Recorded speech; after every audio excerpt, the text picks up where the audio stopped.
కొత్త ఇంటికి వచ్చిన తర్వాతకి ఇదే మా మొదటి శ్రావణ మాసము. ఈరోజు మొదటి శ్రావణ శుక్రవారం కదా, మంచిగా పూజ చేసుకున్నాను.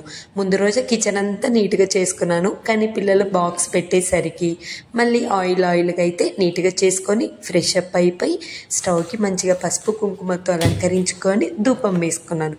ప్రతి శుక్రవారం కిచెన్లో ధూపం వేసుకోండి, ఇంట్లోనైనా కిచెన్లోనైనా చాలా బాగుంటుంది. ఇంక ఇక్కడ గడపకి నేను పసుపు పెట్టుకొని నైవేద్యంలాగా బియ్యం పిండితో పాయసంలాగా చేశాను.